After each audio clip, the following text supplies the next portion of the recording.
Welcome to our Devos this week. We've been talking about leaving a legacy, what that looks like, how it compares to the fact that we have abandoned generational curses, we've looked ahead for leaving a legacy, and what it looks like when we actually walk in the freedom of God's deliverance. And today, I want to encourage you, when you think about your life, just remember, as the Apostle Paul teaches, and as we all are all too familiar with, we still have to deal with the flesh.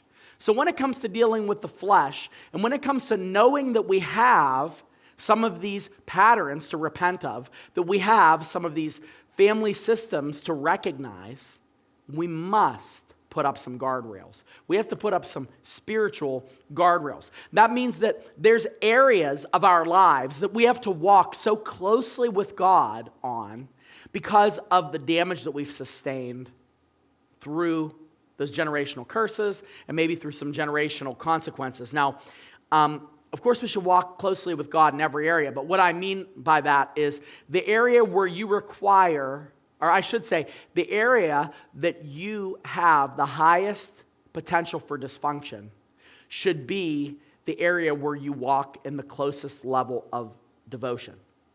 You should be bringing that daily before the Lord and really telling Him, hey, look, I struggle with this. We talked about this in week 2. If it's areas of the lust of the flesh and different passions, you have to walk a certain way. There's certain things you can't drink. There's certain places you can't go. There's certain programs you can't watch, not because you're not at liberty to do so and that God hasn't said that, you're under grace and you can do that. No, it's because you know your area of dysfunction. Recognizing that causes you to put up guardrails.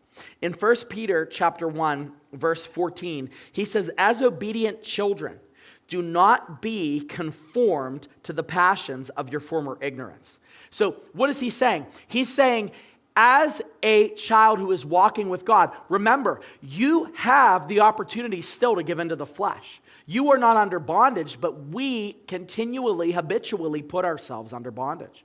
So when you are walking, the way to leave a legacy is to remember that you still have time on the clock. You still have to be vigilant. You still have to walk in the spirit of being an overcomer as Christ calls us to be, as we see in Revelation, where we have overcome by the word of our testimony and by the blood of the Lamb, that we will overcome on a daily basis. Jesus says that if we will follow Him, we must deny ourselves daily, pick up our cross, and follow Him daily. So don't conform again to those old passions. Don't conform again into that old dysfunctions, but instead put the guardrails up and allow your life to reflect the transformation that God has already done within your soul.